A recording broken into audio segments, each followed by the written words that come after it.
America's founders warned that without knowledge and virtue, no nation can remain free. Yet through the steady infiltration of Marxist ideology, we have been stripped of both, and we are no longer a moral and educated people. To save America, we must spark nothing less than a national renaissance. That's why you need Freedom Talk Magazine, the journal of truth and virtue. We cultivate enlightened thinking and principled living, offering unique insights into the issues and remarkable people defining our world. Sign up today for your free subscription to Freedom Talk Magazine and join the new American Renaissance.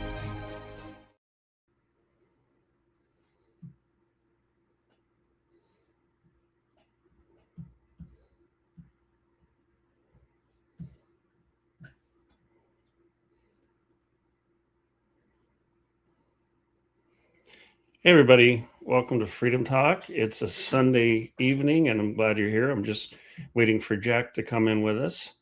I met Jack through Instagram. My wife, Andrea, told me about this great bookseller and what he was doing online. So we're going to talk to Jack. And what's interesting, let me show you Jack's business here while we're waiting.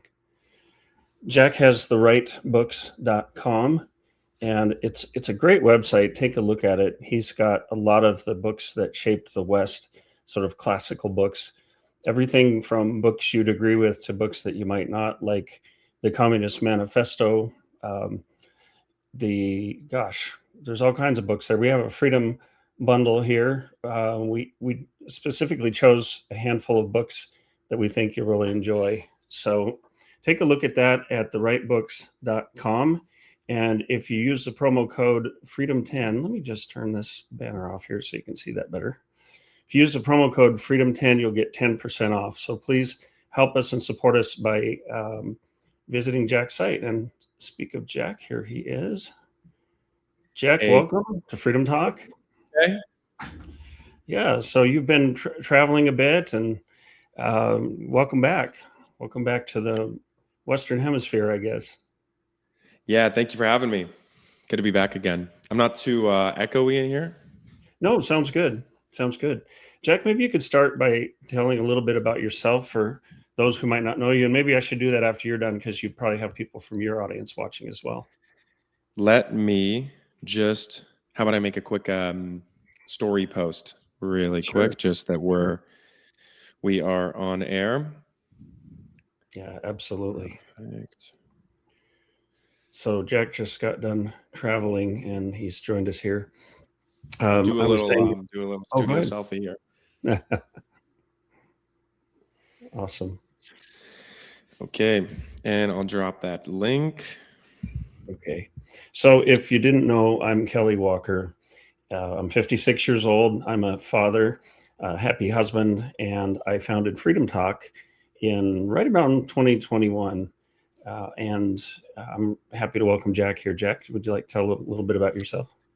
100%. Just real quick, is the link that you sent me the correct one to share? Mm-hmm.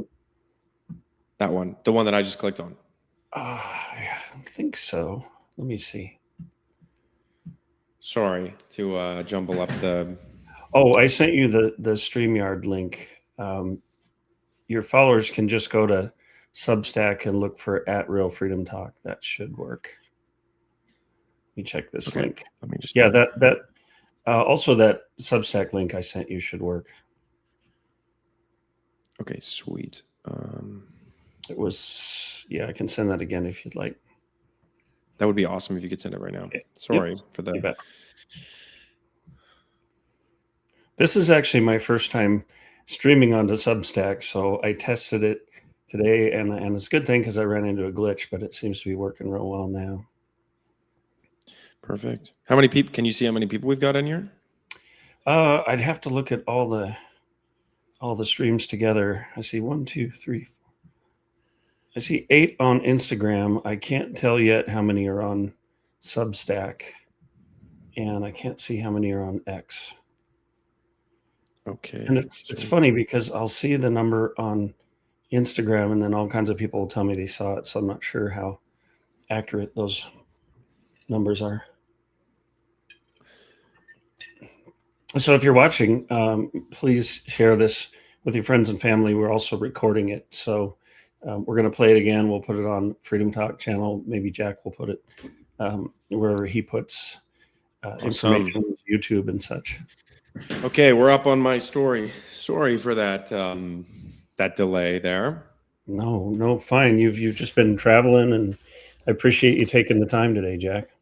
Yeah, you can see this will be my new studio, but it's cleared out and pretty echoey. I've just got the surfboard behind me, so there will be a bunch of books and lots of stuff filling in behind some bookshelves and like that. So Great, awesome. Well, Jack, tell us about yourself. I told just before you came on, I was talking about the rightbooks.com, but you have a very interesting history, especially for someone who's 22 years old. You're freezing up on my end. Oh boy. Let me see here. I think I'm gonna play a little video while he gets that sorted out. So if you've been watching our social media, I've put some interesting clips up. This is actually Jack and my second time having a conversation. Oh, there, you're back. Okay. I'm sorry about that. No, that's okay. I have the gift of gab, so go ahead. Perfect. Yes, my name is Jack. I am 22 years old, turning 23 soon, and I am the founder and current, I guess you'd call it CEO of the rightbooks.com. We were originally a free speech focused online bookstore where you could find stuff that you couldn't find from other stores or retailers.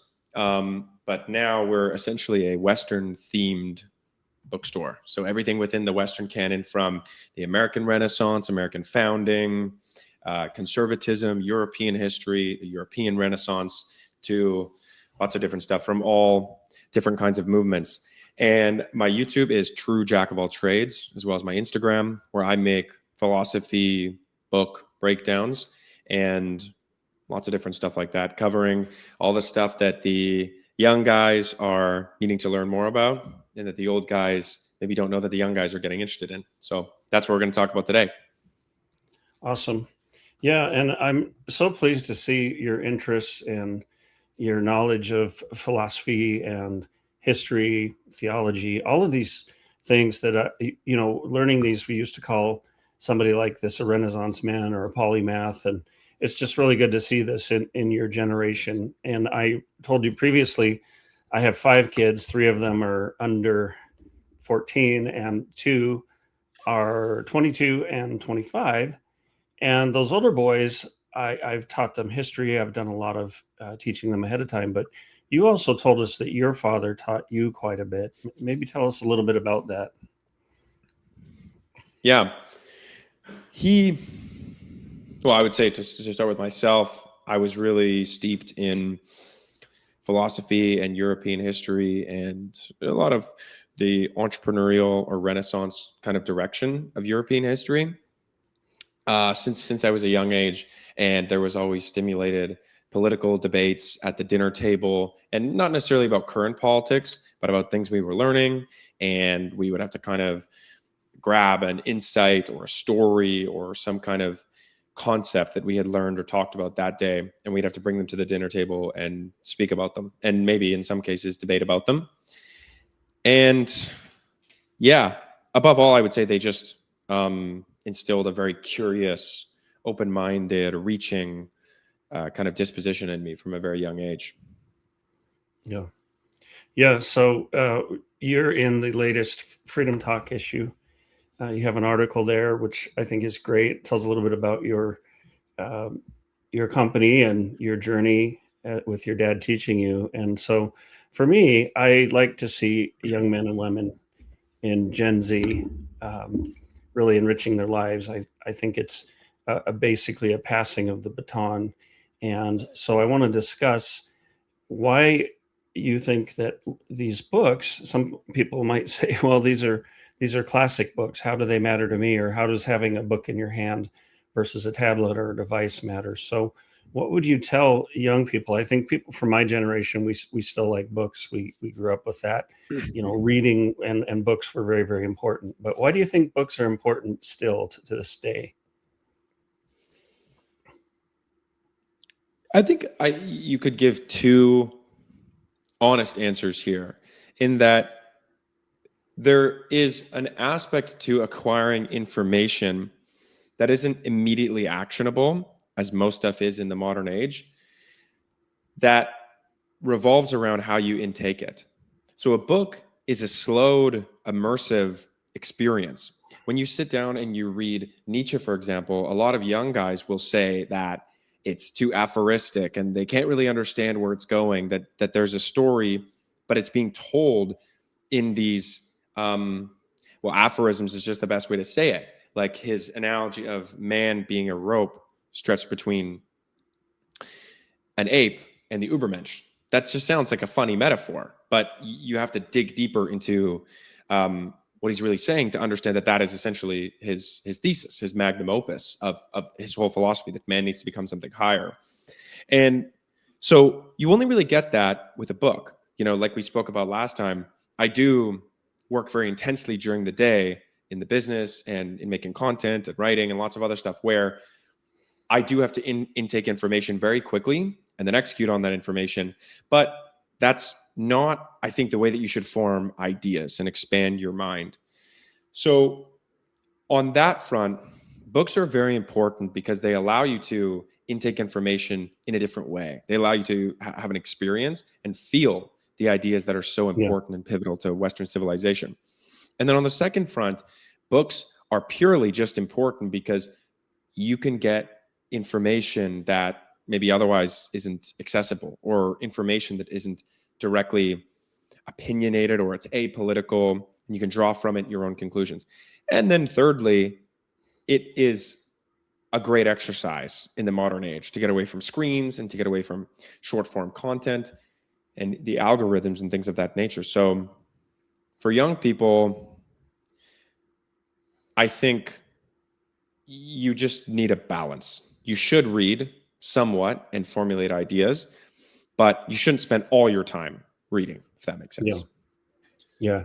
And to me, I was just thinking as you were talking, kind of an analogy is we communicate a lot via social media. You and I have not met in person yet. I hope we can before long, but we talk on video calls and shows and things like this. But there's really something different about talking to someone in person and being face to face. And I think it's the same for me with a book, because you're holding something in your hands. I like to read with a highlighter because if I'm reading just a great book, particularly a nonfiction, I'll highlight things and then go back later and maybe I'll put them into pieces that I write, or write down things I want to say in a show. And there's something very comforting about having a book as well. You might you might go on your computer or your tablet and try to find some book that you downloaded, but really there's something nice about going to a shelf. And some of the books, like some of the books behind me, I refer to them often. I just have to turn around and grab them off the shelf. So that's a very nice thing to have. And I want to encourage you, if you're watching on social media, X or Substack or Instagram, go ahead and ask some questions or make comments, and I'll try to get to those as we talk. So, and Jack, I wanted to talk a little bit about your books as well, because, tell us kind of the selection that you have and what makes these books different than, say, if I went to a used bookstore or went onto Amazon or something.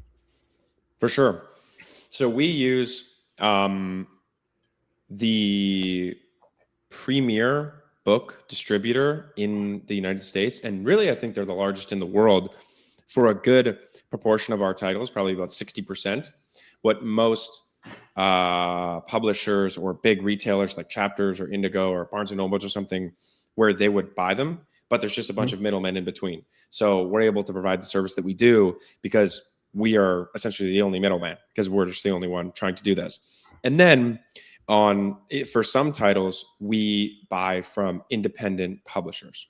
And in that case, some of these titles, like this book here, The Thrilling Adventures of Among the Early Settlers, or Patrick Buchanan's book, Suicide of a Superpower, some of these books are quite hard to find. So we just buy them from independent publishers, and there's not a lot of places you could get them. And they are largely paperback. We have some special kind of collectible copies, but they're high quality in good print, good translations, because not completely in this bundle, but we have a lot of books that are from the World War II era, from much earlier eras. We're getting a proper translation in modern English that isn't, adulterated or made to be too political or too modern is somewhat difficult. Like The Consolation of Philosophy by Antius Boethius. So yeah, I can't wait to get my books. I can't wait to dig into these. I have a friend, a couple of friends, and they may be watching, who love the history of early America. I know they're going to love that Thrilling Adventures book. And I want to encourage you all to go to therightbooks.com and use the code Freedom10 for 10% off. And I'd really like you to support Jack. And Jack is a supporter of Freedom Talk Magazine. In fact, he's advertising in our 5-year issue. Actually, October will be our official 5th year. I started Freedom Talk Magazine in 2021. And really that was born out of what I saw happening in the nation with the COVID lockdowns coming and just a real shift politically and some very concerning things. And I realized that we're really going to need to bring back our country. We're going to have to restore lost values. And I know that you've seen some of those troubling trends. And I want to ask you, because for my generation, like COVID-19, the school closures, all of those things were disrupting, but it was a little bit of a blip on the screen as well, because by that time, I had a lot of years under my belt. But for you and your generation, and I can say this for my older sons, it really impacted you greatly at a formative time when you were, a lot of young men and women your age were still in public school. Could you tell us a little bit about how the whole COVID era and just that abrupt change in geopolitics affected you and your life? I think this is a really important question for young people, young men, and the interactions between young men and young women, because you have essentially this generation that had some of their most formative years, and 3 of them, and really we haven't recovered since, but let's say 2 to 3 hard years, where a distinct portion of their social learning, of their social rearing, was just removed. And I think politically, this has really changed the way that movements and ideas and relationships are formed, because we have this very internet native generation now, which I'm sure you've seen. And if anyone's on Twitter or YouTube, like most of my fans, or Instagram, you see that people have really deep, intimate, and genuine relationships, brotherhoods, or relationships fully online, and have never met each other. Like it sounds so funny to say, but some of my really close friends, some of my best friends, I have met through social media, from both making content where we only talked online for like a year and then met up at, CPAC Dallas or CPAC UK or a conference like this. And it seems like a weird concept, but it's so normal to us.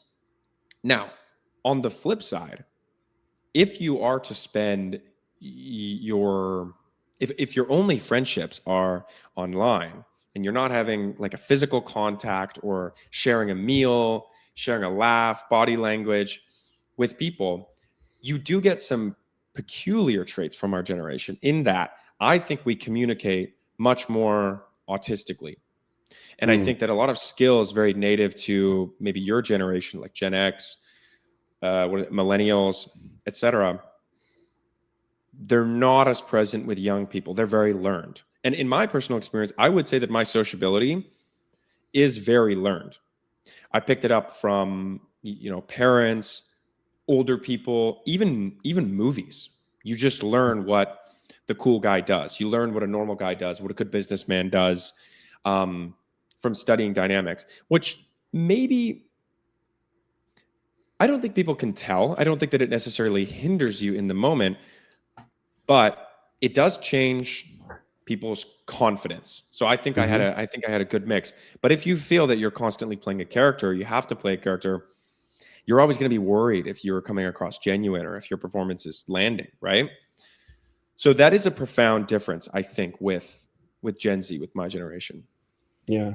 One of the things I thought of this too, about having a real book in your hand, is you can go out in nature, you can go out on a sunny day, take it with you to a creek. You don't have to plug in, you don't have to charge your battery. But also, if you're looking at a screen and you're in the sun, it's pretty hard to see. So there's a whole different experience there. It's very organic. It's like, what is it? We used to just call it going barefoot, but people say grounding now, I guess, walking around in the dirt. There's something really genuine and authentic about getting outside, about going barefoot, getting to know the plants, getting to know the animals in your area. And that's something that was denied to a lot of young people. They were kept indoors. They weren't allowed to go to school. And something that really matters to my sons, I know, and to me as well, is that we've really, especially over the last half dozen years or so, but it's been going on for a good at least 50 years. I saw Victor Davis Hanson do a video today on how there's been this revolution in the works for about 50 years in this country to overturn Western civilization and Christianity, and really demonize our culture. And that concerns me with my sons. And I see that it's had different manifestations, like this whole toxic masculinity idea, and different things about how women used to value being wives and having kids, and nurturing a family to where they're pushed to achieve, and you have to be in the career world and all these types of things. What I want to know is, how concerning is that to you and to what you see in Gen Z? Because I know you talk to a lot of young people, sort of influencers and that kind of thing. How concerning specifically is how concerning is the attack on Western civilization? Well,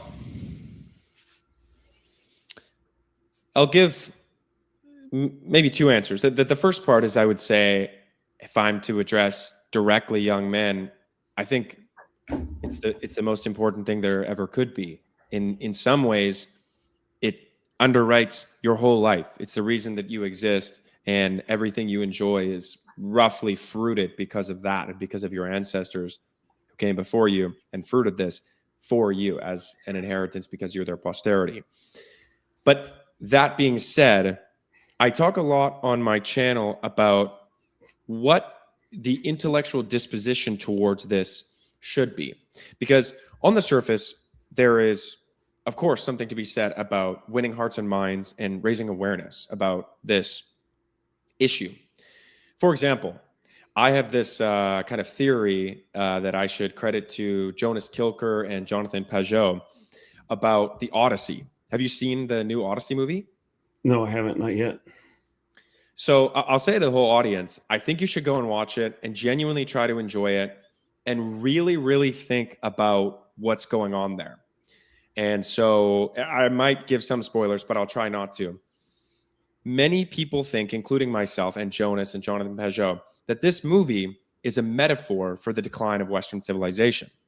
Because the story of the Odyssey, which we sell on therightbooks.com, and is really the foundation of Western civilization. The Romans, the English, even the Germanics in some sense, and America, they all kind of claim to be a continuation of either the Trojans or the Greeks, the sea people, something like that. Like the Romans, directly, like the Romans considered themselves escaped Trojans. Escaped Trojans. Yeah, they set up a new kingdom.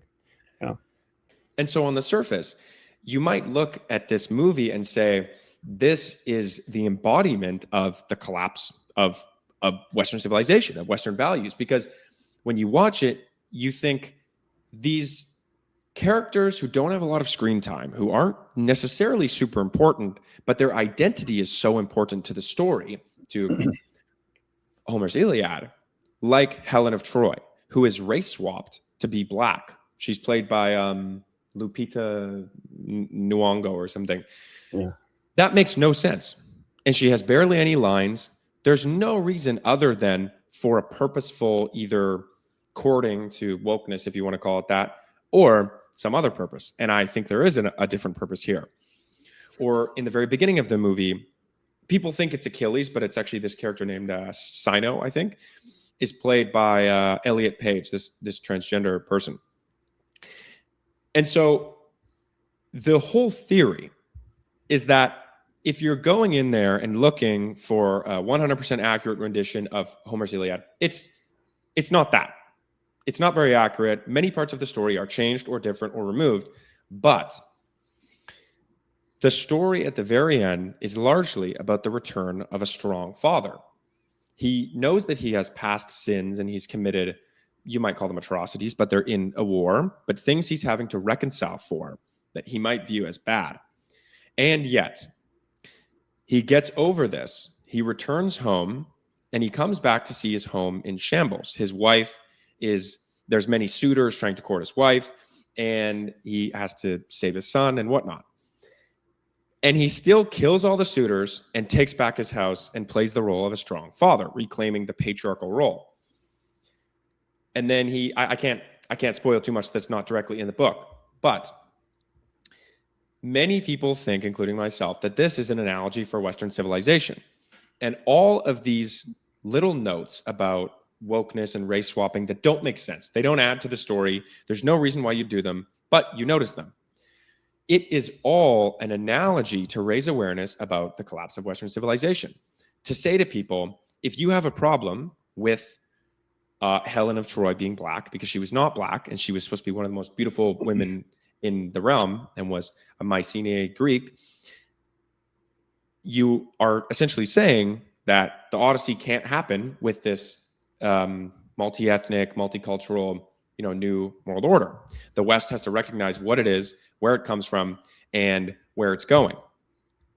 And so to just draw it to a close and put a bow on it, I think Christopher Nolan is doing something really tricky here. I think the whole movie is a Trojan horse, and it is a trick to get people to watch this amazing, cinematic, beautiful, good movie and then think about it. And then when this theory, this hidden meaning gets propagated, people will realize and they'll then think that the real triumph is the return of the father, and that Western civilization doesn't have to fold away and give up its house, its kingdom to suitors, which are, other peoples who want to take it away. So sorry, I kind of went off topic there, but I think I think it sort of answers the Western civilization question there. And also I might add, to give more so my perspective, I don't so much talk about the collapse of the West. I have a while ago. I talked about Oswald Spengler and the theories of why civilizations in the West collapse. But I would talk a lot now about what happens after. Where do we go from here? Yeah. And I couldn't really tell you, but I am intrigued by the possibility that just like the Romans recognized they were something new that laid its roots in Troy or in Greece in the Bronze Age, or the English were something new and something technological, different to Germania and different to Rome. And America was something, it's a constant iteration of something coming anew. And so I might argue that we should maybe focus on what will come out of this. What is new? What will the West look like? What will be the new frontier of the West? And I do entertain some funny, interesting thoughts that I think a lot of young guys are starting to like now, like space, the colonization and that kind of thing. So that's my answer. I would say it's important. You should recognize it and you should deeply understand about it, read about it. But you don't want to become stressed and vengeful and spiteful. It's still important to enjoy life, be high energy, and be excited. And yeah, great answer. I have a lot of thoughts about the Odyssey, and from my perspective, again, I haven't watched the movie. I've watched a lot about the movie. I've studied, what's going on, watched clips, watched reviews. And my concern, I think, as well as others, is that it takes kind of a deconstructionist view, and it was apparently influenced by this author, Emily Wilson translation. Right? Yeah. So for me, I studied I have a degree in English. I got a bachelor's degree in English and theology before I went on for a Master of Science degree.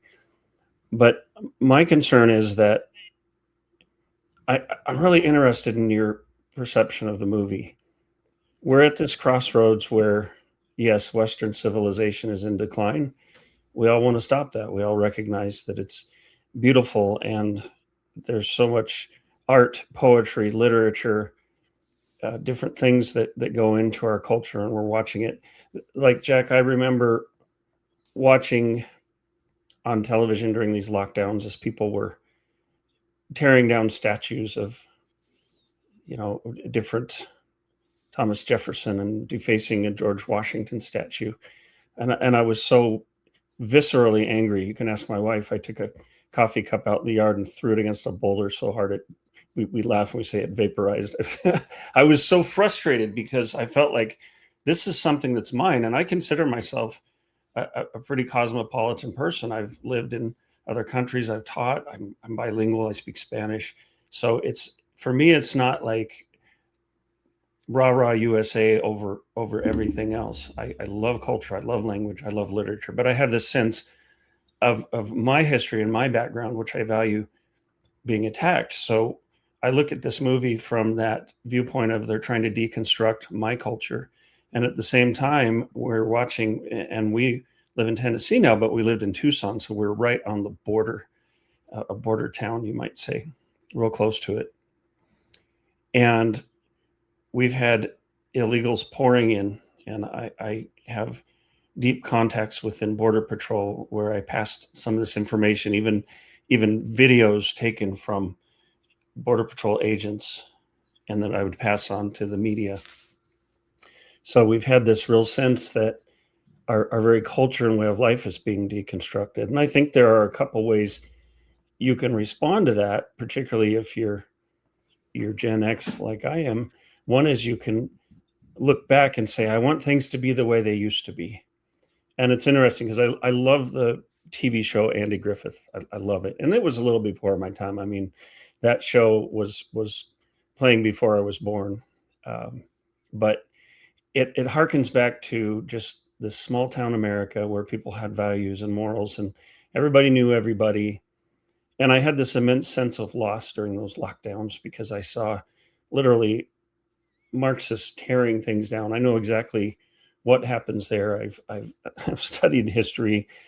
I know the patterns and how things work. So one thing that you feel is like, I want to hold on to the old, but you can never do that. It's sort of like that saying, you could never go home.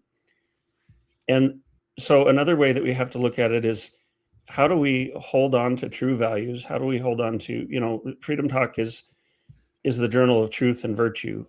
How do we hold on to the best things of Western civilization, the best of the past, but also move forward because things are going to change?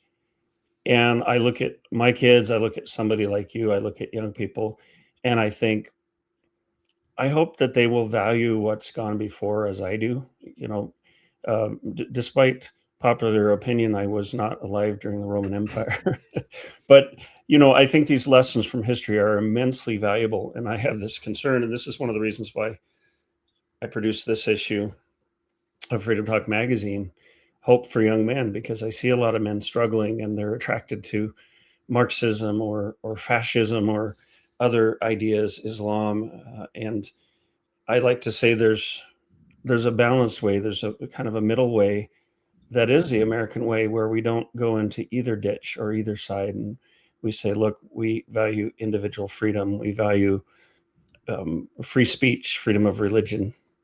So particularly over the past 6 years or so, we have seen a lot deconstructed, and yet there's this battle to hold on to what's good. And I think sometimes we see people like Nick Fuentes and others who come along, and we see them as agitators and people who are going to maybe not push the boundaries in a real positive way. So that gets a reaction from Gen X and others, just of feeling that coffee cup moment again. Like, what this person is saying, what this young person is saying, it makes me angry because they're attacking what I hold dear.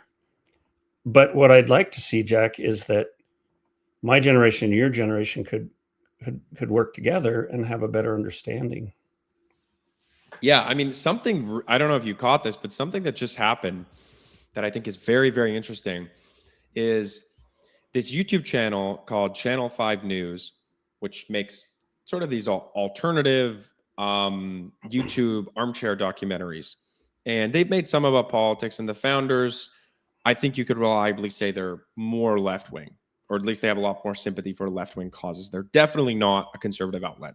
Regardless, they, in a hotel room, they did a little chat podcast kind of thing with Hunter Biden and Nick Fuentes.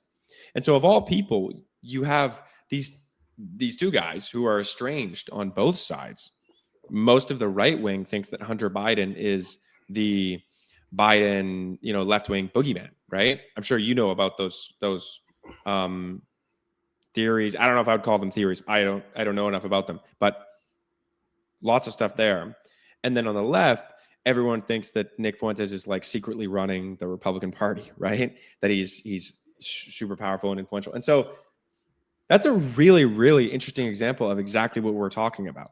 You have two people who are boogeymen on both sides who chat about a lot of stuff. And I'll give him a little bit of credit. Hunter did better than you would think, better than most people do, about not freaking out about the things that Nick was saying. And Nick even said a couple times, like, Hunter, you have to chill.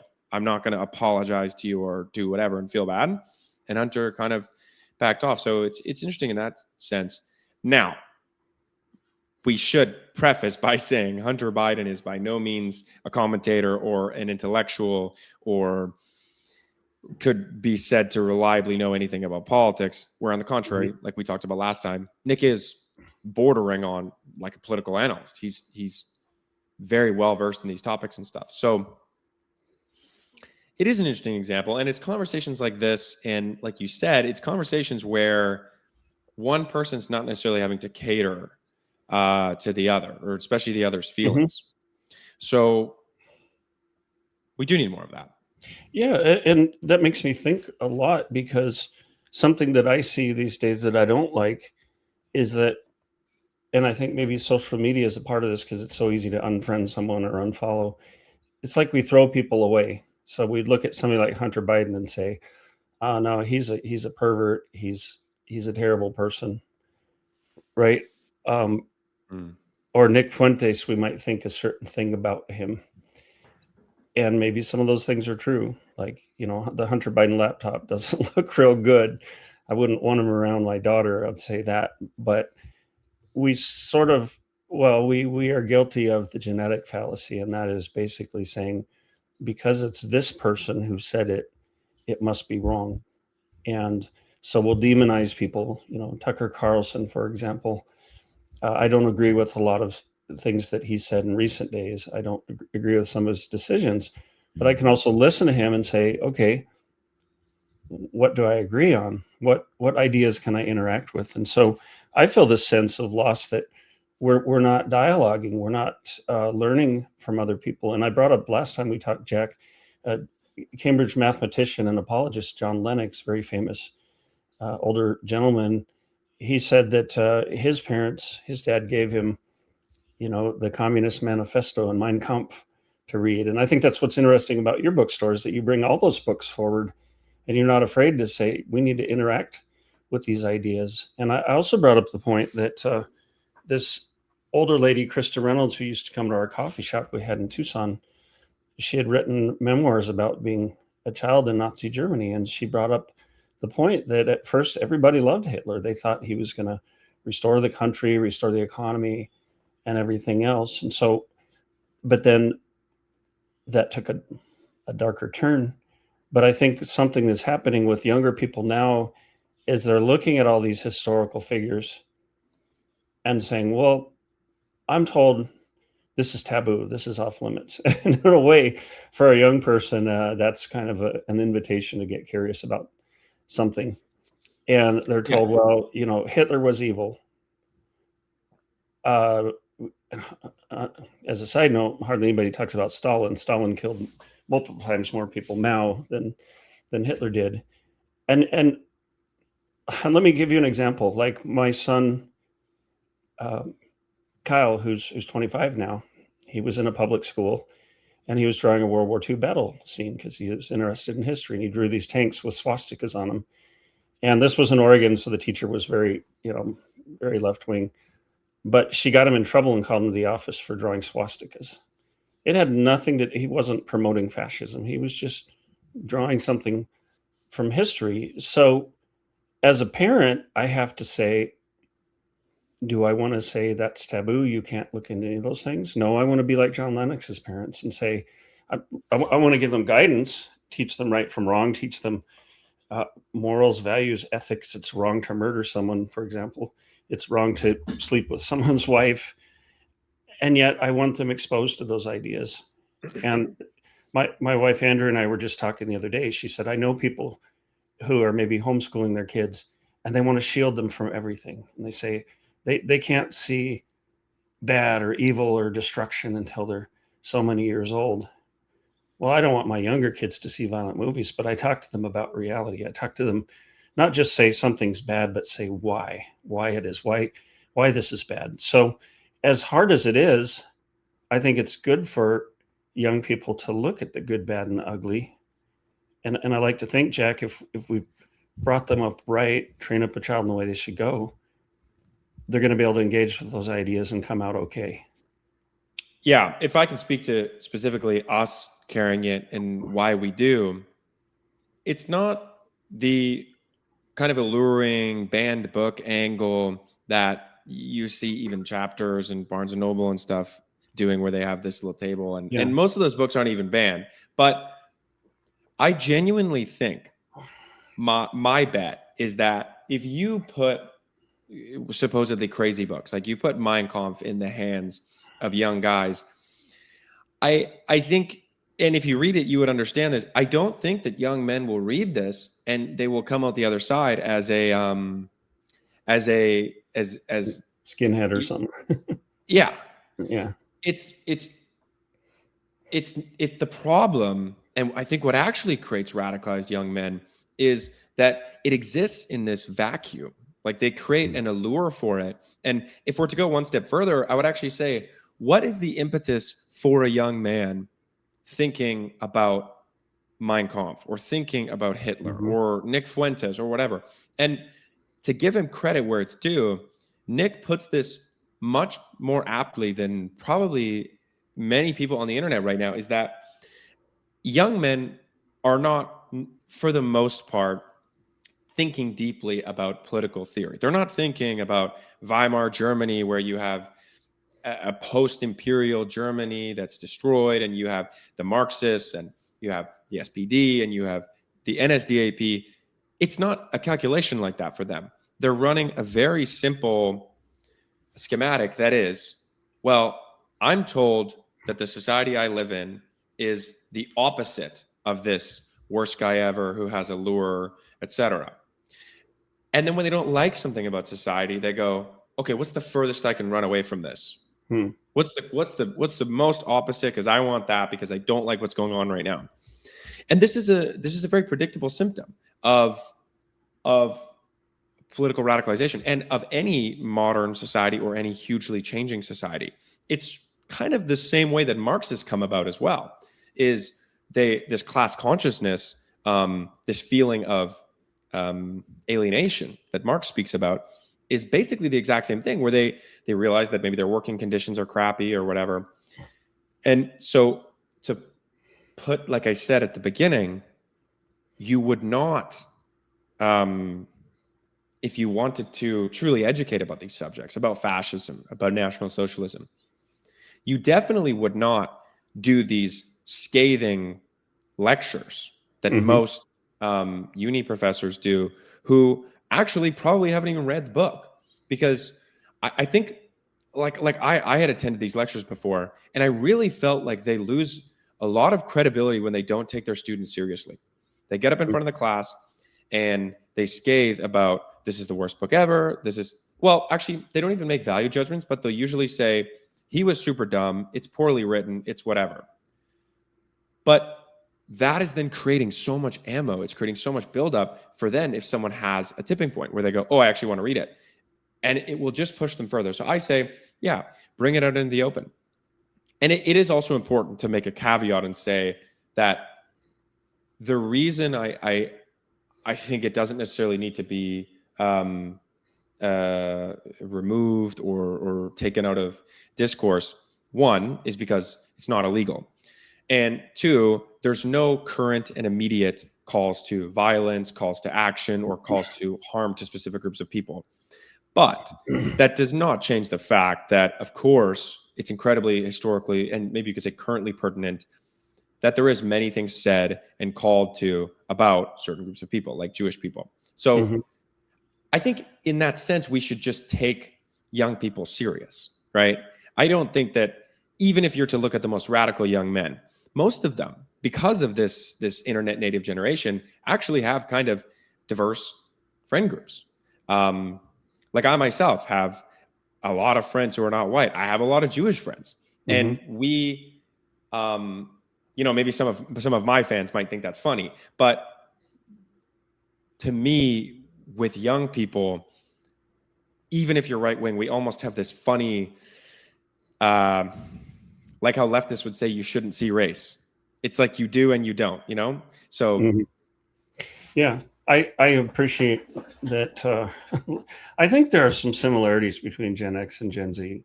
Honestly, we used to have a bit more levity about race, and we would say jokes, and it was just usually it was pretty harmless. And I see that now with like at least one of my sons. He goes to school, and there's a kid of Mexican heritage, and that kid himself will joke about things about Mexicans. And I think that's good. I think it's healthy. You're not ignoring the fact that you come from a certain area.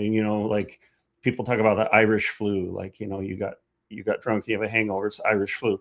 I think some of those things that used to be very kind of innocent and just having fun about obvious differences, it came in maybe the millennial generation where, oh no, you can't say anything that might offend someone. And I like to say, Jack, the most important kind of skin right now that we need is thick skin. We need people to have thick skins where they can take a joke and pass it off. We used to say sticks and stones may break my bones, but words can never hurt me. And in the Generation X, we grew up with the Breakfast Club and all these movies and culture about being rebels and not being told what to do. So, and interestingly enough, I'm kind of where a lot of Gen Zers are now because and a little bit of my story, but because we stood up to tyranny and we stood up to executive overreach, we ended up losing just about everything because we were attacked by government weaponization so much. So here I am, 56 with a family, and we're pretty much starting over. Maybe not.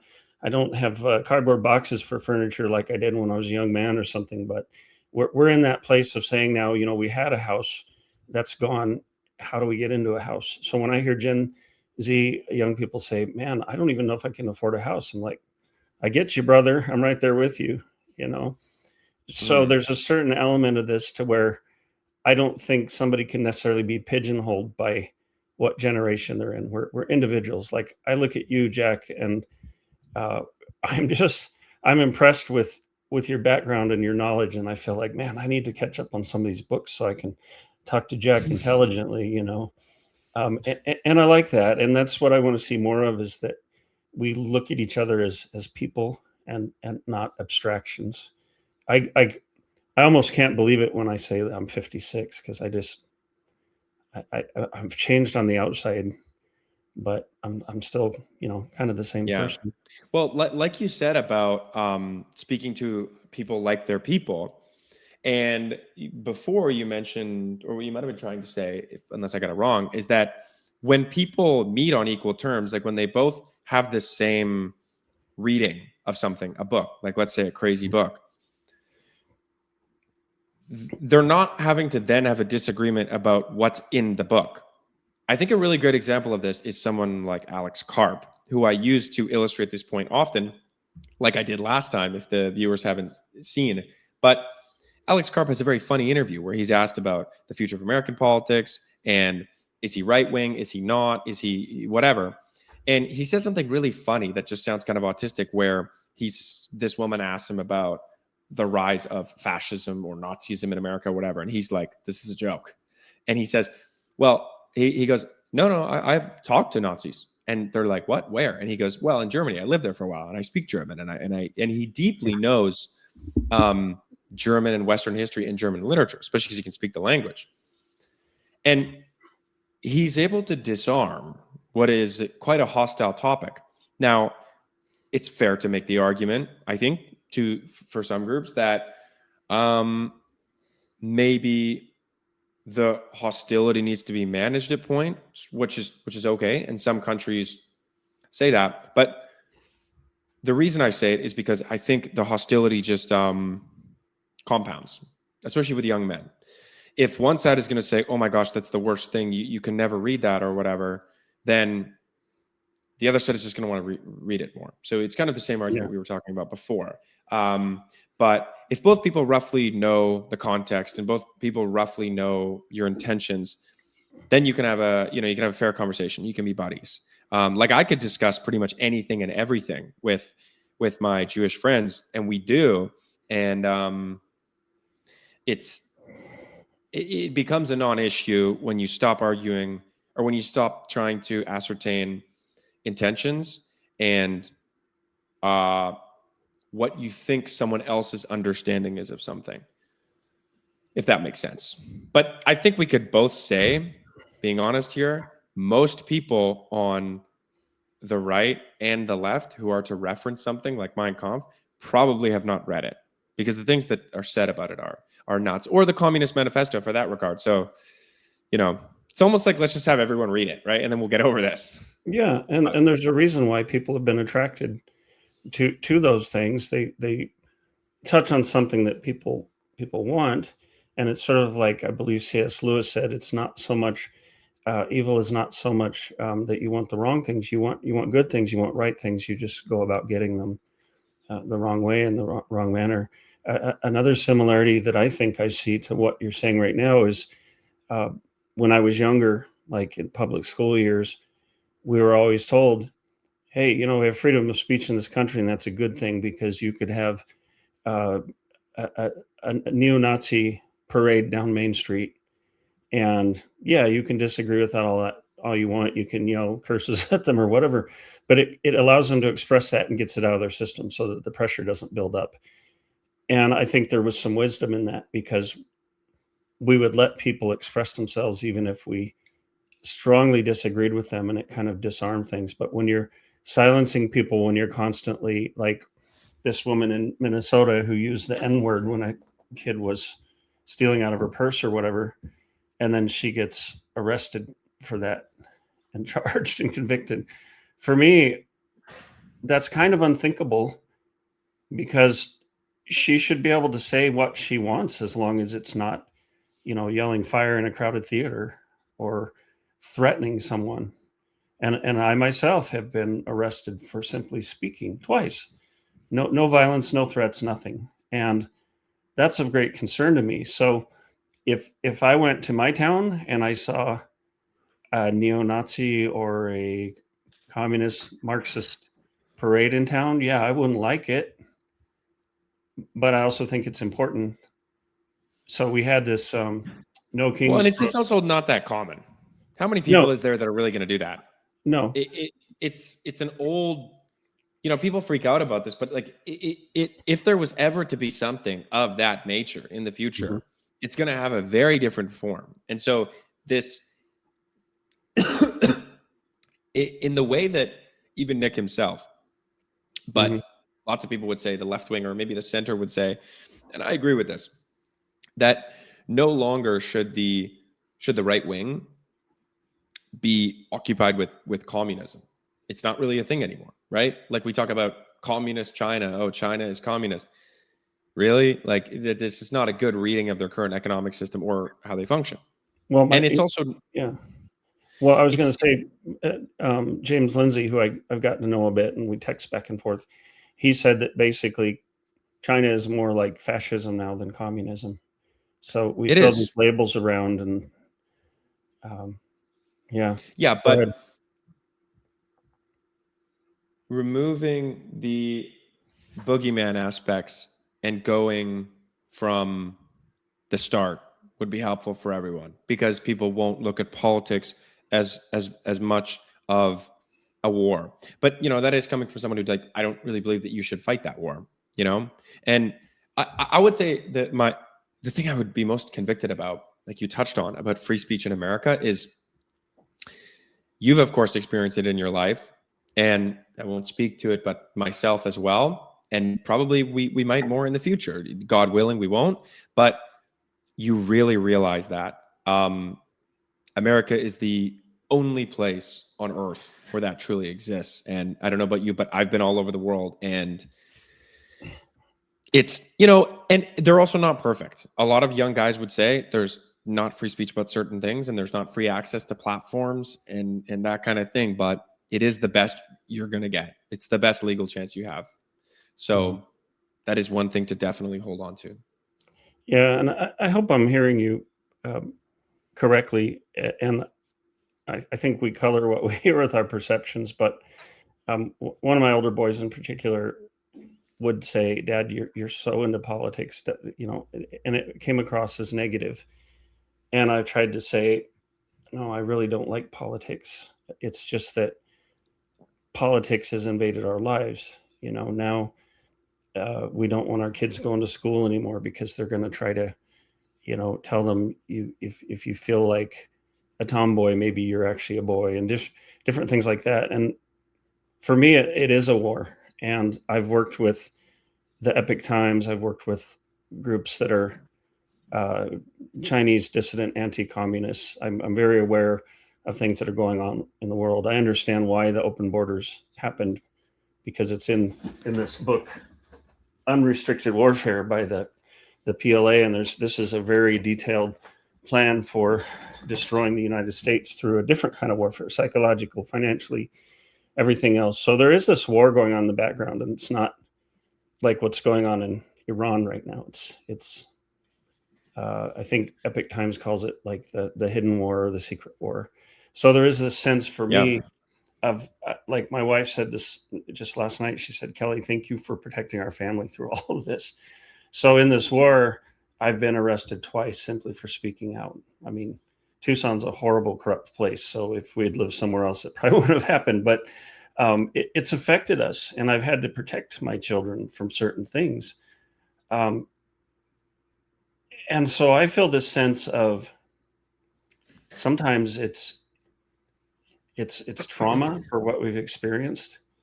And I don't want to like foist that trauma on my kids to where they're anxious about life, but I also want to let them know that there are evil forces in this world. There are people that want to take away their freedom. There are people who want to use children in wrong ways, that slavery is bigger than it's ever been, but it's more of the child sex trade and things like that.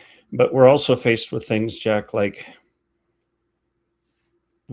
we never would have talked about like pronouns or assuming someone's gender. It was just men and women, and maybe there was a tiny percentage of people who were born hermaphrodites or had some sort of birth defect. But sometimes we wonder, how do we even deal with the world as it is? So my kids, well, I think my younger kids who've been in the house when we've gone through all this, they have a good perspective on what a war it is. I think my older sons, my second oldest son's starting to get it. My oldest son, for him, it's just like he doesn't really understand how much of a struggle it's been.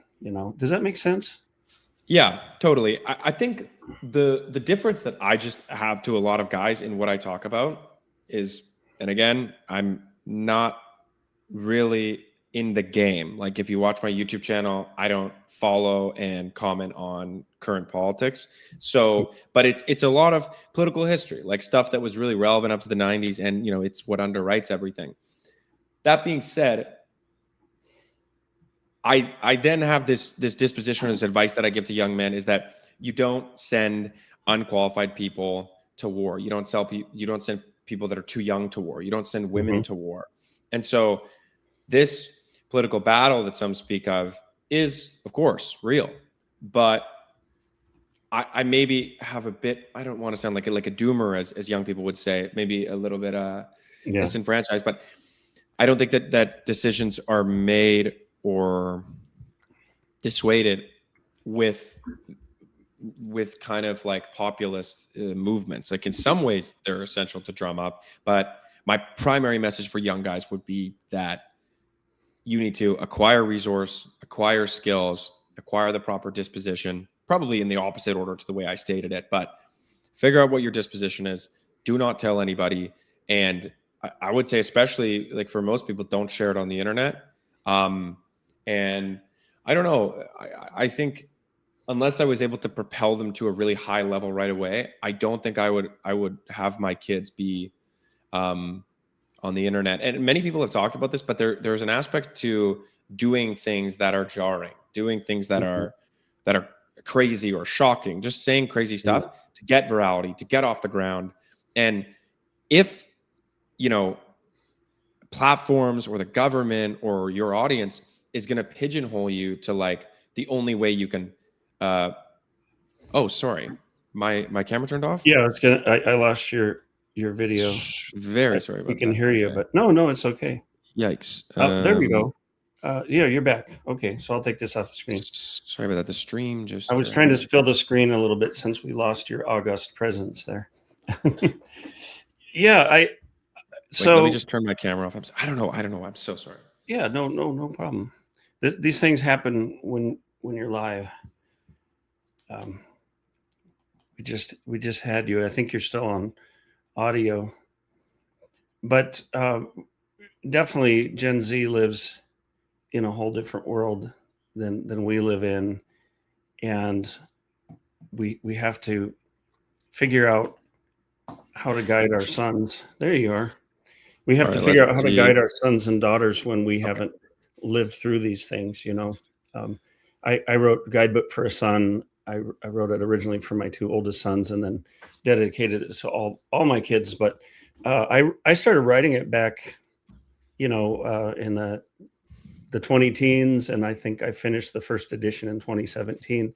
But I didn't include anything in there about transgenderism or some of the other just absurdities that we deal with today. So we find ourselves scrambling to say, how do we prepare these younger people for things that we would find unconscionable, you know? So there is this war for morality, and that's why one of the reasons why I created Freedom Talk was that I wanted to return to truth and virtue, but not necessarily just saying we have to go back, but we have to go into the future with kind of the best of what society and Western civilization has produced. And I like to say this, I like to hold out my arm and say, if my arm was the totality of human history, the sort of the woke movement is the fingernails, and my fingernails are short. Like, there's so much that's gone on, and we're going to chop off the arm for the sake of the fingernail, you know. And what we see a lot of on the left, particularly, is deconstructionism and trying to get rid of the past. Not only like statues of Robert E. Lee, but then going up to Abraham Lincoln, you know.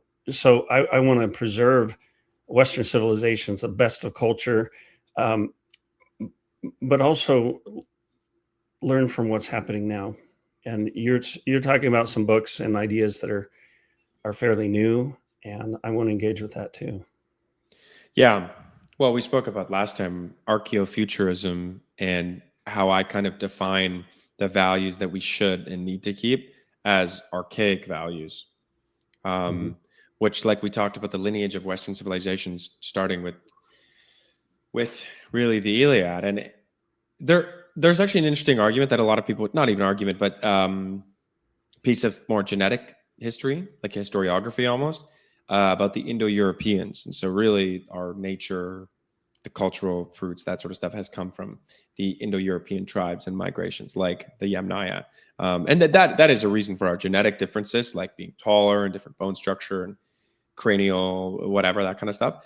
But yeah, these archaic values are really what started there in Greece, and that we will carry into the future.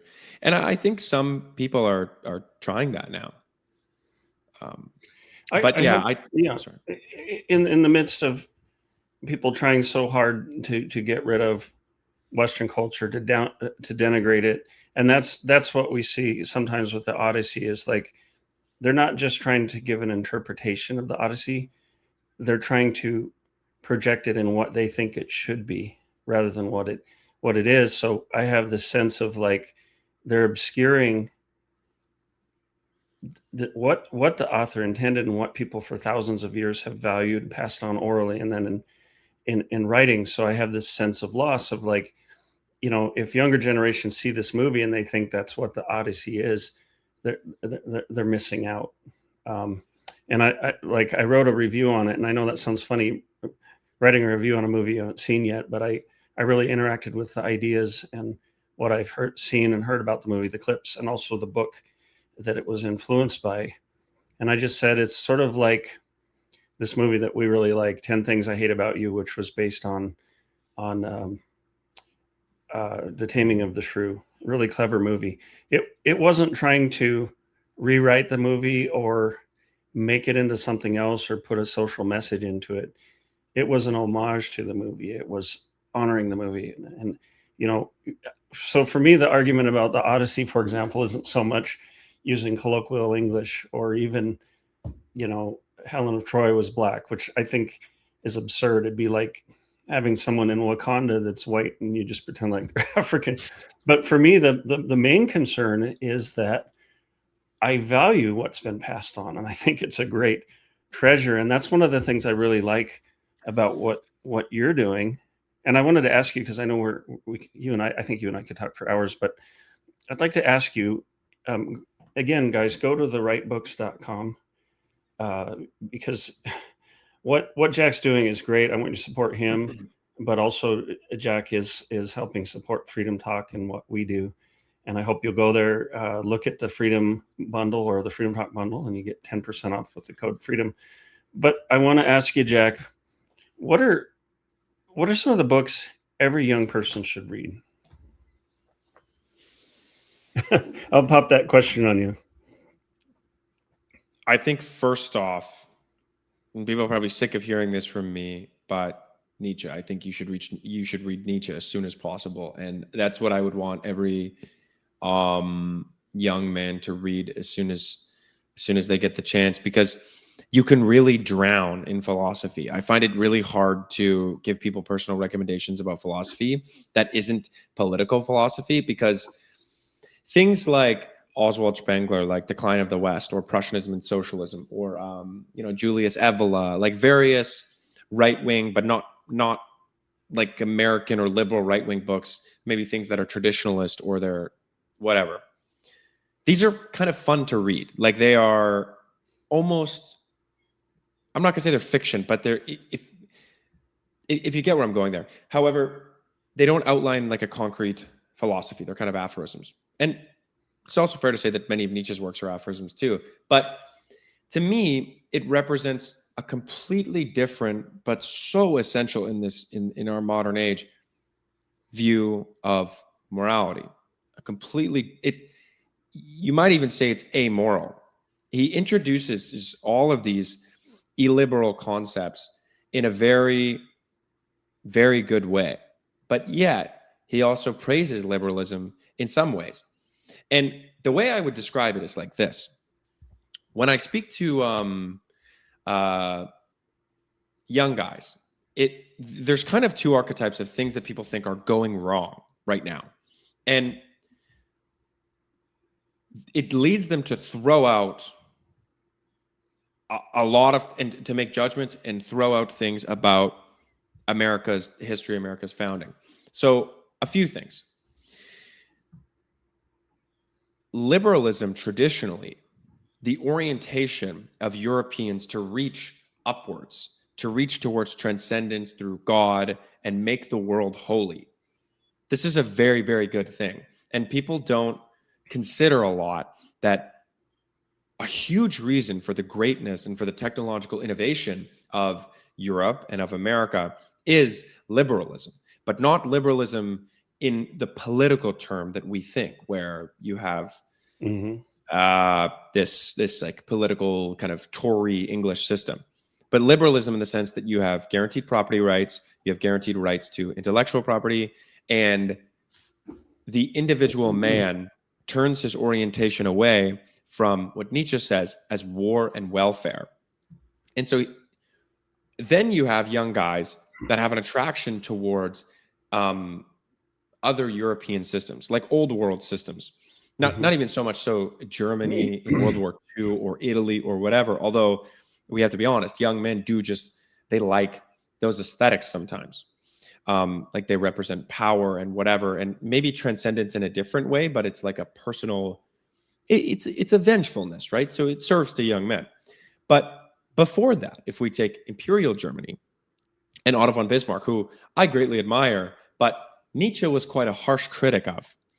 And the pinnacle reason for this is because Nietzsche describes that after the Franco-Prussian War, which he fought in, I think he was a medic, he started to see these beautiful, intelligent, like striving, ambitious young German men get a ton of fraternity in all being German, where in universities where he was in Switzerland, where he went to university. But while he's in Germany, these young men used to be very scattered. So their identity was based on the province or the state in which they were from, the area. But they start to become very nationalized as they view themselves all as German, and they start binding together. But after the war, he then says, these young men have removed their view on individually serving German culture in the best way. And all they want to do is win war and pride and glory and rank for Germany, which historically is really interesting because this is the more Prussian attitude of the Germans, like the Northeastern attitude, which is like more so the genesis of fascism, is a lot of the Prussian militaristic vibe.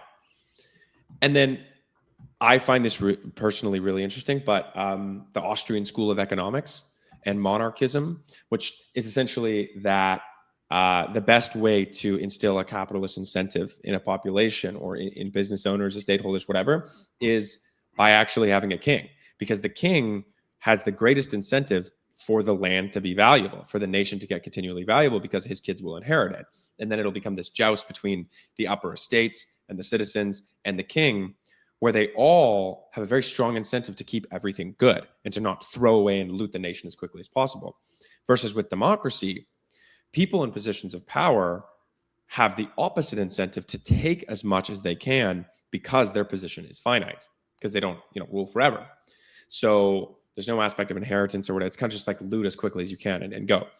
So anyway, I apologize. That was quite a long answer, but I would essentially say Nietzsche, because it allows you to think about the world and yourself and what people say about you completely without empathy. Mm-hmm. And that's not to say that empathy is bad, but they should be separated. You should make an intelligent and correct judgment, assumption, and maybe execution first, and then you should have empathy. Empathy should be a consideration, but it should not be the orientation. And I really view that to be probably the worst aspect of our civilization, is that everything revolves around empathy. When you hear anyone say anything about politics nowadays, it's essentially, I feel bad for this group. I feel bad for this group. My friend feels bad. This is going to be bad for this group. And it's a zero-sum game where everybody is racing to the bottom of moral superiority.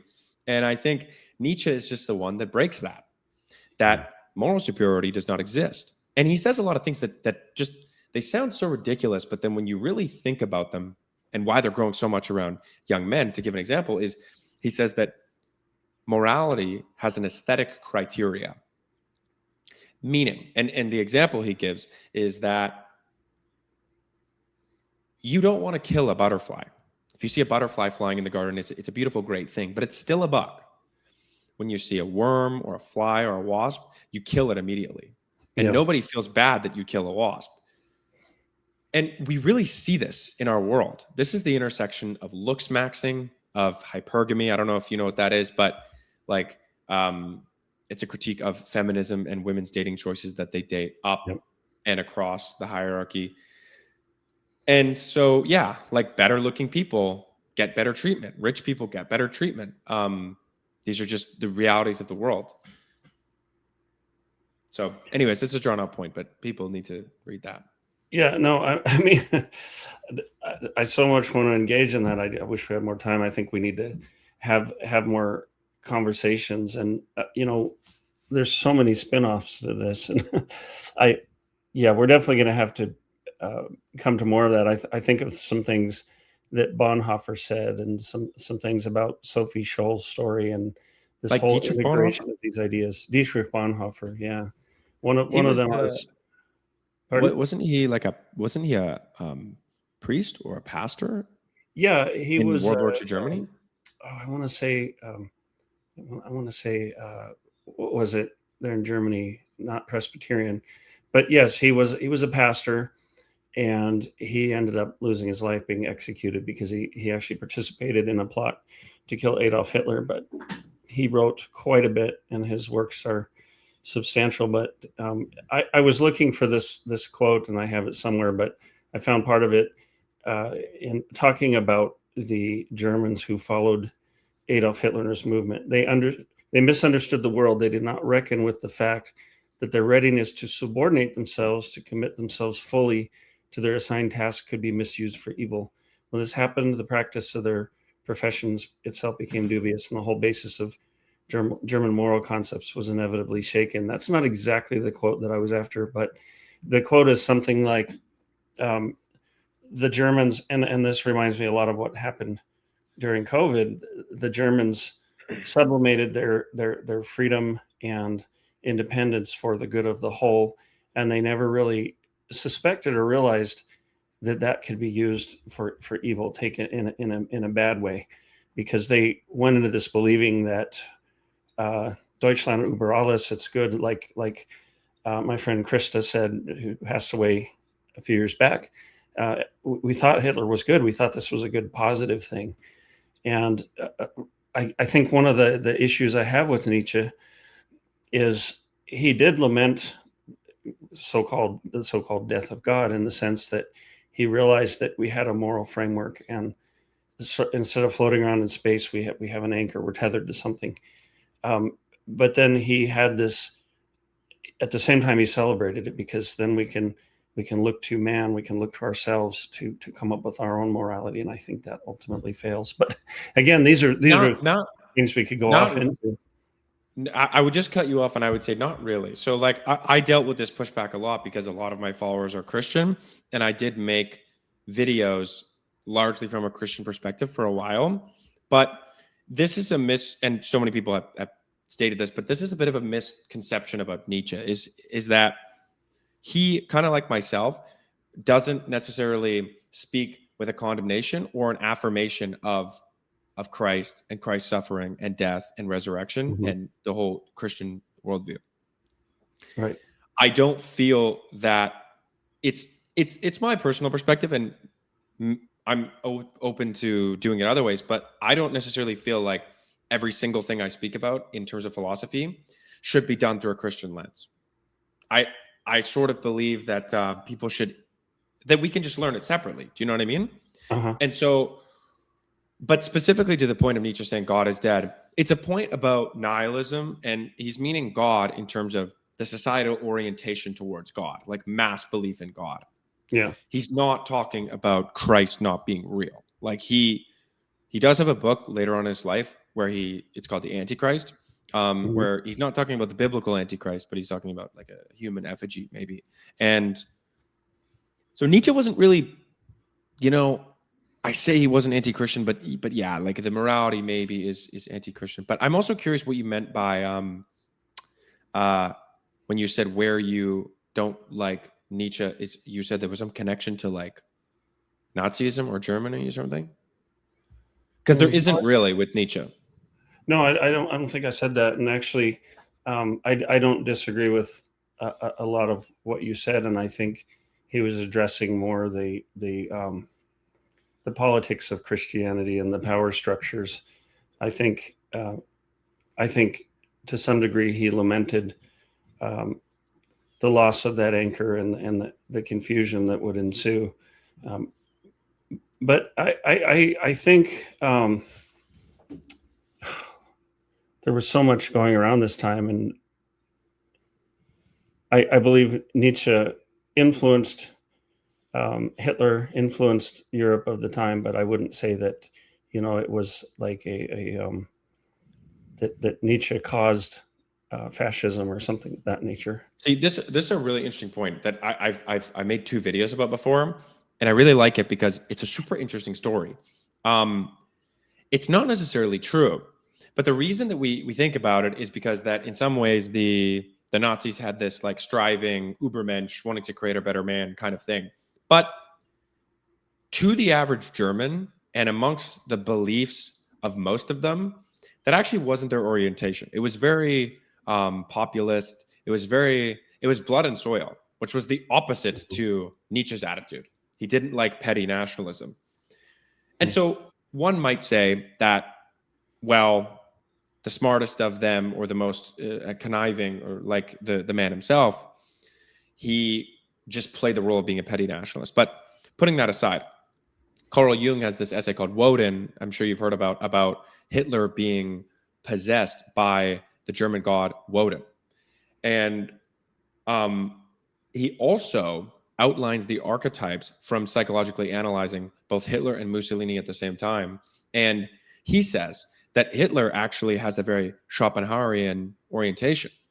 And if you look at their actions, it's kind of interesting, and it kind of tracks. There is this very peculiar shamanistic, almost priestly vibe and life that Hitler lives. Mm-hmm. He never really is that interested in women.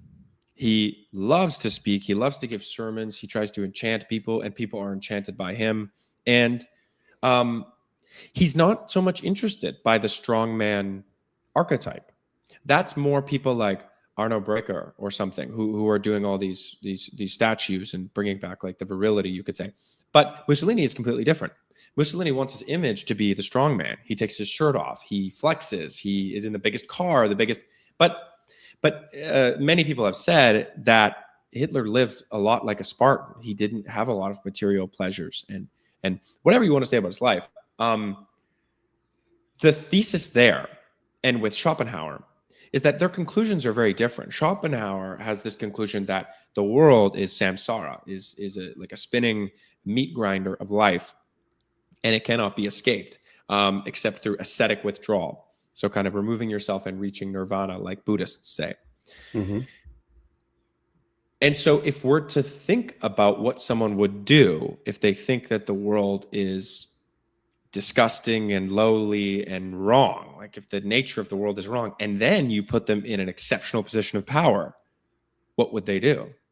Maybe they would go east and try to kill as many people as possible, right? So that is sort of Jung and other thinkers' theory there. But Mussolini has a much more Nietzschean frame. Like, for example, when Mussolini was much more powerful than the NSDAP in Germany, the delegation, including Hitler, brought Mussolini a signed original copy of most of Nietzsche's works. And Mussolini was was overjoyed. But then a specific note for people about the connection between Nietzsche and the Nazis is that Nietzsche was like staunchly not a German nationalist for the reason that I described earlier, is that he didn't want what happened with Imperial Germany to happen again. And he cared a lot more about the culture and maybe the esoteric idea of what German is. And he also loved France. He loved the cultural centers of Europe. His sister is who propagated his work. Nietzsche was well known early on and he was famous, but he wasn't like worldwide famous or hugely influential the way we know of him now. His sister is responsible for publishing his later works. So it's give and take. Of course, an orientation that is amoral and it's striving and looking for man to become something better. Yeah, there's parallels between other ideologies. But I think the Schopenhauer thing, more people should read about or listen to that theory. Because have you heard something like that before? I've heard elements of it. I haven't heard it put exactly the way you did. And by the way, that's the longest answer ever to what books you would recommend. Sorry. Sorry. No, that's so great. What I love is that you're interacting with the topics. You're obviously aware of not only the ideologies, but the people behind them. And I think that's fascinating.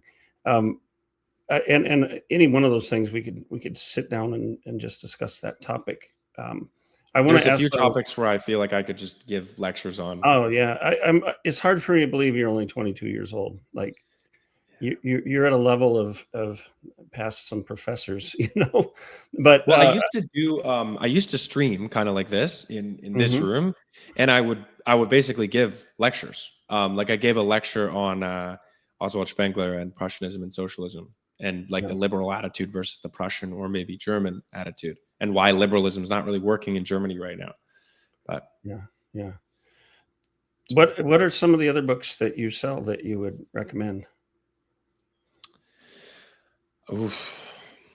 I would say for someone who is interested in current American politics, read some stuff we have about the founding of America. We have the Patrick Buchanan bundle, where he goes all the way from the founding of America to modern paleoconservatism, to World War II, and he does a really good job, Patrick Buchanan, of addressing World War II on the facts and going through it in an atypical way, but also not diving into becoming ideological the other way. Like I think you and I spoke about before, is like a lot of people will talk about World War II in an atypical way, and then they'll just end up saying, okay, the Nazis were the good guys, right? That's not really necessary to just, like, if you're an American, that it doesn't need to be your perspective to say, let's analyze what our interest was in being in World War II, right? So anyways, Constellation of Philosophy is very good. G.K. Chesterton's What's Wrong with the World. We have actually the Pat Buchanan bundle is called the America First bundle. And I would say the Nietzsche bundle, I think, is fantastic. I tried to throw in some smaller books there that I think are really interesting for people to actually start with Nietzsche, because Thus Spake Zarathustra is quite difficult. And you could read something like Beyond Good and Evil or The Genealogy of Morals, and that'll give you a taste and then get you intrigued. And I think actually too, the communism bundle we have is really interesting. Lenin is very interesting to read. Trotsky's quite interesting to read. I think Stalin is the most interesting because he's a really mysterious figure, and he is truly one of, if not probably the most powerful man of all time. So like leading a nuclear armed state of 250 million people, absolutely, with complete power and execution of your will. That's a level of power that, I mean, who do you think would rival that throughout history? Oh my gosh. Well, absolute power. I don't know if I could come up with anyone in the modern era. I mean, I would think Ronald Reagan, but he still answered to Congress, at least to some degree. You raised a good point. I'd have to think about that one. Yeah, when you think about it from a real sense of the amount of power he had, like no American president would be even remotely close. The closest would maybe be Lincoln or maybe George Washington, but materially speaking, it's not a powerful country at the time, right? Yeah. So maybe FDR was pretty powerful. But even still, like, it's kind of a pseudo-democratic, well, I mean, I guess wasn't super democratic in World War II America, but yeah, incredibly powerful. And he just writes in kind of a weird way. He didn't write that much. He wasn't very talkative. He's this silent, in the conversation like we were having about the types of leaders, Stalin is such an oddball because you can analyze, Mussolini. He is the strongman figure. He's the alpha male, or at least what he tries to preach. People follow him because they want to be like him. Hitler is the shaman, right? He enchants people. Right.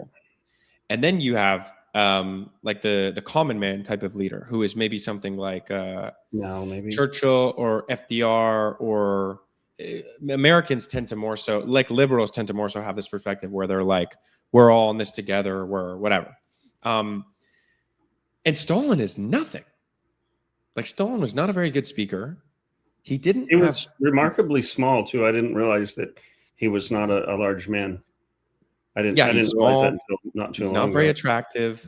It really, just crazy intellect.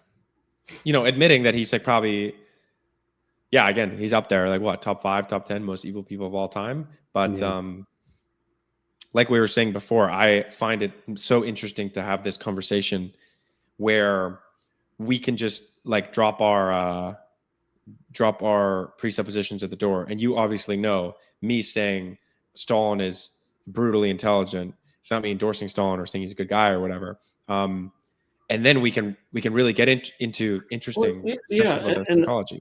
That's interesting because I guess if you go back further, there's a lot of mythology and hero admiration around Genghis Khan, but he also murdered millions of people.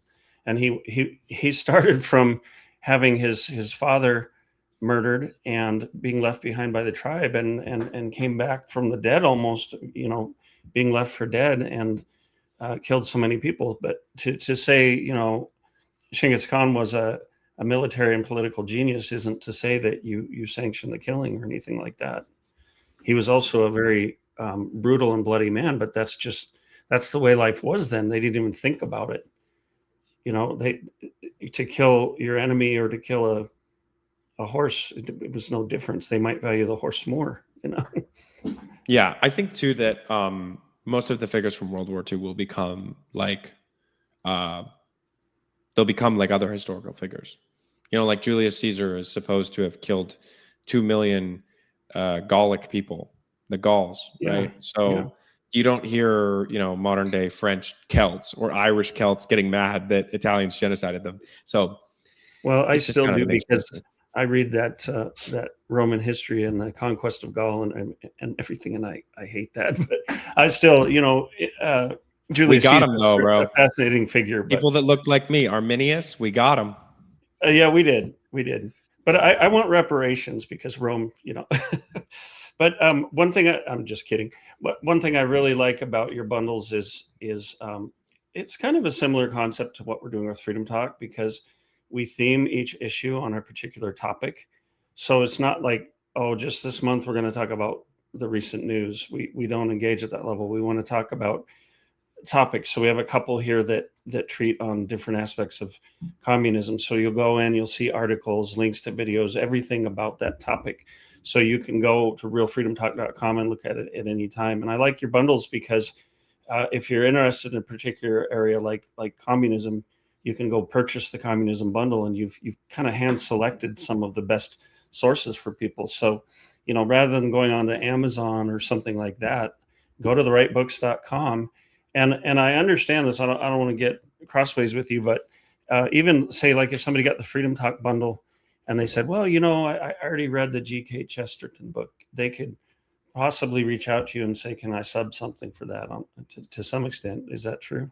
Yeah, we're pushing an update to the site that'll probably be live in like 36 hours. Our development team, that is going to be, we're going to have fluid bundles so people can kind of add and swap stuff out as it goes. And then I am also working on a feature that I'm not sure how people will kind of react to it. But like we talked about, or maybe we didn't talk about it separately, I'm also kind of into coding and a little bit technical in that sense. So I think it would be really interesting to use, AI for good measures and have kind of an assistant to help people buy stuff. A big problem with AI in a lot of ways now is the safety guards are so aggressive that if you were to ask it books about communism or fascism, it's just going to give you the same thing that any normal teacher would give you, right? It's going to give you crappy advice. So, and you're just strictly asking for sources. So we've been able to get around that in development. So yeah, you'd kind of go on the site and you could maybe do a quiz. You could kind of chat with it about what you're interested in, and it would kind of grab your reading level and then sort of make you either a plan or a bundle that would work well for your reading progress. Yeah. Well, my son Caden goes to a classical Christian school. My youngest daughter is going there now, and they're learning Latin from a young age. They're reading works of literature. I love it because they're not dumbing it down and saying, oh, here's a book at your grade level. They're diving into the classics. And I think that's great. And I look at, say, like the founders of this country, what Samuel Adams could read Greek and Latin by 14 and write and interact with ancient languages. And I think we're selling ourselves short. I mean, the collapse of modern education isn't only in the way that they're teaching sex ed to kindergartners and bringing in LGBTQ and everything. Part of the problem is we've really dumbed down our kids, and they're capable of so much more. Like, I studied linguistics and I have a minor in education, and young children have a capacity that, as they get older, kind of ossifies, where they're capable of learning multiple languages. Their brains are wired for that. And eventually, I don't know how it works, those synapses form, and then it gets harder to learn languages. So I would really like to, I mean, we need to break off here and probably do more talks, but I don't mind. I gotta, oh geez. Lost the video again. Yeah.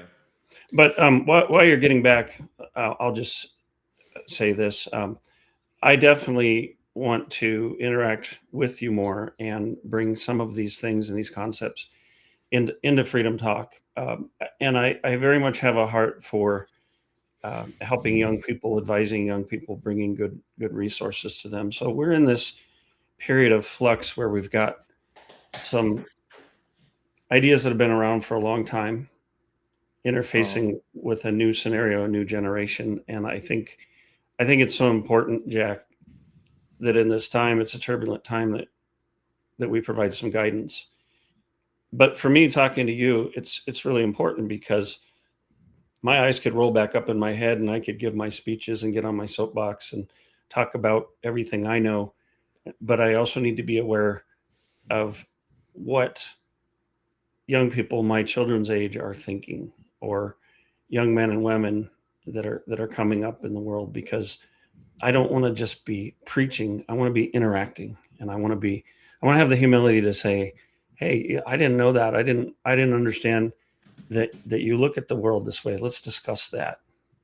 And I really like what you said about I don't remember how you put it, but feelings and aesthetics and politics based on maybe how you feel about someone, or politics of offense. And that's one of the things. I mean, feelings and empathy, I think. Yeah, you said empathy. Those are good qualities, but they have their limits. And so when I say Freedom Talk is the journal of truth and virtue, I want to go in and say, what is true and what is right, versus, well, we see this on social media all the time. Well, I feel that my view is, my opinion is, to some extent, I don't care, because your opinion or my opinion doesn't represent reality or how things really are. And so we've come of this age where if I have an opinion or a viewpoint, suddenly that's on a par with somebody who really actually knows the topic. And I think we need to 100%. Get back to, what's that? I said 100%. And this is, like we spoke about last time, this is the problem with, mass democracy. This is the problem with populists and modern politics, is that opinions about the ludicrous things people talk about nowadays, like egg prices, gas prices, whatever, like, we're talking about running a state here. Why should somebody with no qualifications be having a role in statecraft? So I'm in between again, right? Because I said, I do really value the traditional liberal principles, like property rights and like libertarians say, like taxation is theft, right? And so there, of course, should be civil input. There should be voting input from the populace. But like I think there's it's maybe the UN, but they have a ranking system for levels of democracy. So they have like a full, free, liberal democracy, and then there's kind of a managed or corrupt democracy, and then there's I think it's maybe called a mixed democracy, where there is democratic influence, and especially democratic influence from liberal democratic countries because of reliance. But there's also very heavy corruption and very heavy influence from private corporations or private interest groups, that sort of thing. And so it's funny, but we almost sort of need two things. I would say that capital largely should be subservient to the vision of the nation. So like if you had billionaires who were acting completely against the interest of the state, theoretically speaking, that should not be allowed. Like the flow of international capital shouldn't necessarily determine like the destiny of the world, right? Because as Oswald Spengler has said really interestingly, and he wasn't necessarily anti-capitalist, was that Western civilization is built on Faustian money, and Calvinism is the beginning. Like Calvinist Christianity is the beginning of capitalism, because it's the beginning. And like people say, the Protestant work ethic, which built America, it built England, Canada, whatever. That this is an endless pursuit. And so he almost says we kind of like deserve our fate, Western countries, because in pursuing this money endlessly, we're destroying the world. But anyway, all that is to say that there should be a balance, and within democracy, there should be some restrictions to upward mobility, not economically, but politically. But yet there should also be civil input and respect for rights and stuff like that. Yeah, and you and I had talked last time about, and let me see if I'm getting this right, but I'm against pure democracy. I'm an egalitarian in the sense that I believe everyone is made in the image of God. Everyone has worth, but not every opinion is the same. And having sort of going with the masses can be really wrong. And I think that's why we have a representative republic, because we have people who will put time and effort like you have into being educated and being informed. And we do have this idea that certain people are fit to lead because they've worked on that pursuit of excellence, and other people shouldn't really be leading. And I've seen, I don't want to open a new can of worms, but I've seen some movements toward people saying maybe not everybody should vote. That's for sure can of worms. Of course. Yeah. Well, like I said, it doesn't need to be a controversial thing to say that people just do not need to have an input on things they're not qualified for. Yeah. You won't hire a 17-year-old kid with no experience to be a CEO of a financial institution. It makes no sense. And so on your note about me, I would still say I do not feel qualified to be, maybe not a politician, because a politician isn't necessarily you making decisions. You're kind of just trying to get elected, be charming and handsome, right? But I don't even think I would have the qualifications to be a statesman right now. And I would be tremendously more educated than most people my age, or a lot of people running. So yeah, I think the note about Athenian democracy, or democracy in its beginnings, is really interesting, because when you pry at what people talk about with Athenian democracy, especially leftists when they say this, is that look at the populace that they were dealing with. One, the first principle of how they came to democracy was out of necessity, and it was good. It was out of respect to the people. Is that if the Athenians wanted people to row, they wanted soldiers to go fight the wars and get in the boats. And so if you're going to fight in war, you got to vote. So women did not get to vote unless they were soldiers. And the human capital of Athens, and in a sense, it was still an illiberal type of Athenian democracy, because it was largely aristocrats that would become soldiers who were trained. But this was not equivalent in any way to the mass modern populace we have now, where America has a 60% obesity rate, right? Mm-hmm.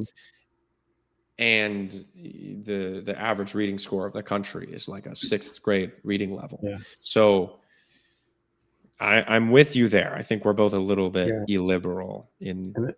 Yeah. If I could see this quote, I don't think I can see it, but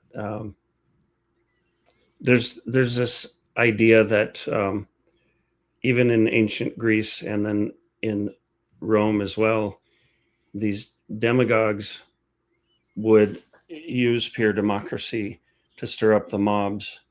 And I wish I had the quote in front of me, but basically, instead of the most virtuous and best thing for the state, they would work on people's emotions and manipulate them, and you'd get this outcome that was not at all ideal. So that's, again, another thing we could talk more about. But I want to finish up by saying I had this conversation with my younger kids this morning, and we were talking about wisdom versus knowledge and understanding, and it's a progression. Like when you're young, you get knowledge. In their classical school, they're doing a lot of memorizing and learning Latin and learning all these things. And then you get an understanding, you kind of see how the ideas fit together. But wisdom is something that I think really, and I said, we used to talk about going to older people seeking wisdom. And I told the kids, I said, well, not every older people, there are plenty of older people who are immature and foolish and everything else. But if there's a good nexus between Gen X and Gen Z, it's that maybe we have some people that are sort of like you in a sense. They have this quest for knowledge and understanding and learning. They want this excellence in their life, and what they are is ahead of you in years. So they have. You'd like to think they've attained a certain amount of wisdom, because like the 22-year-old Jack, you're at a certain place, but I'm sure you would like to say maybe when you're my age, when you're 56, you're going to have more wisdom under your belt. You would have grown. So I think there can be a gifting there where the energy of youth and an understanding of what it's like to be in this generation is very valuable to someone like me. And someone like me could become a friend, an advisor, as long as I'm not going to be so arrogant that I think that I know everything. That's where I think we could be, and that's what I'd like to be, because you've delved into certain areas of study that I've touched on, and I'm aware of them, and I've read some of the works, but you're challenging me to go deeper in those areas. Whereas, theology, science, some of those other areas, I've probably gone past where you are. But it's kind of like iron sharpens iron, and I think it's great. So that's where I'd like to see things go with the interaction, is that instead of constantly being in conflict or one side feeling threatened by the other side, that we could find those areas where we could work together. 100%. Yeah, I think the wisdom note is huge. I think that older people in politics have a disposition that is very beneficial to young people, young men especially right now, to slow down. Like we touched on a bunch of times, young men have a desire, a longing right now for a war, for a quest, for a political enemy. Mm-hmm. They want to be part of a movement, and they want to do something, and they want to take action. But when you have the blinders on, you can get a lot of work done, and you can be tremendously useful and effective, but you might miss things. And so that is very beneficial for older people to give to young people. In slowing them down and making sure they're oriented correctly. And and also, I think older people tend to have an orientation more so towards longevity, which can be a stagnating thing, but I think generally speaking, it's good. You see these radical ideologies more so with young people because they have nothing to lose, right? But I think there is naivety amongst young people right now, in that we are very lucky and we take for granted how chaotic, difficult, atrocious, and truly just brutal and cruel it is being in a failed state, being in a civil war, being in a multi-nation war. a kinetic war is a brutal, ridiculous, random thing. Yeah, there's a reason they say war is hell. Yeah. Many of the philosophers that we carry, someone like Ernst Jünger maybe has commented a lot that industrial warfare, or Yukio Mishima, the Japanese philosopher, that modern, especially industrial warfare, becomes this random lottery that does not have the romance and the fate ordained heroic death that you might think it does. And so you know,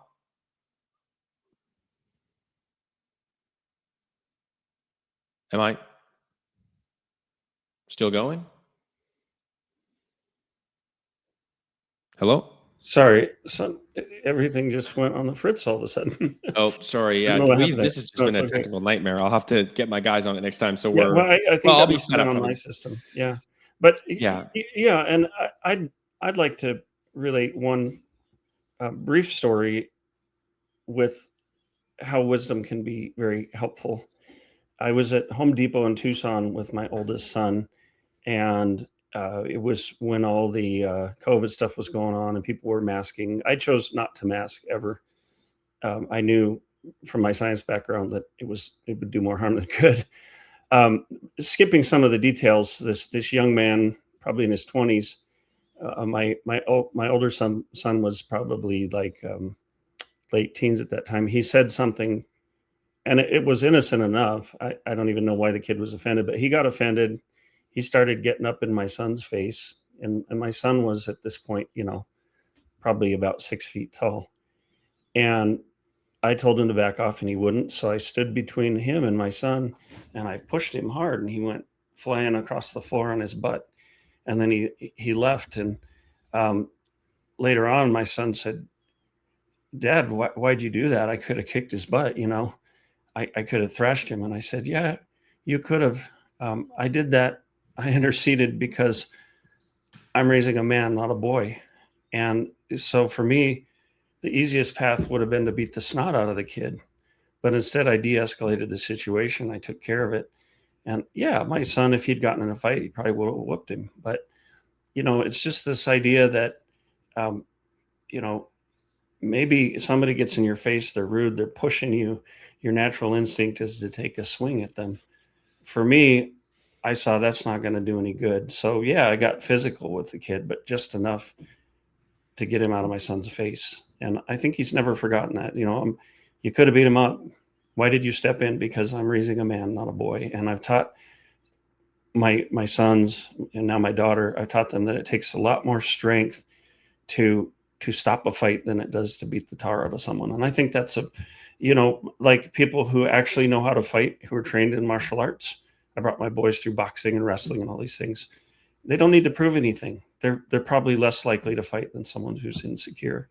So that's where, the energy of youth is there, the knowledge. Like, I brought my oldest son through boxing. He would have cleaned the floor with that guy, but the wisdom says, you don't need to do this. It's not going to lead to anything good.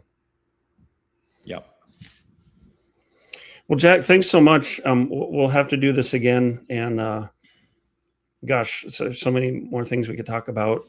Hopefully, I don't think we got cut off just because I had that glitch. I think we're still live. But is there anything you want to say in parting, and tell us again more how to support you in your business, and maybe where people can find you on social media and such? Yeah, if you'd like to hear more of what I hope are unique perspectives, or just analysis and explanation of historical literature, go to my YouTube channel, True Jack of All Trades, and also hear the young man's interpretation, or my best representation of what young men are thinking right now. True Jack of All Trades on YouTube and Instagram. Check out therightbooks.com to make your conclusions yourself. Read whatever you'd like. We're not necessarily or at all an ideologically motivated store, but we are there for you to decide what you're going to be ideologically motivated by. So thank you, Kelly, for the podcast. It's been great. And thank you, Jack. Seems like we're going to have hours more of conversation. I think so. I'm glad that we discovered you, and I'm glad you're in the world. I think you're making a contribution already that's incredible. So real honored to have you on and talk with you, and we'll do this again soon. Okay, perfect. Chat you soon. Right. Thank you again. Thank you. Bye-bye.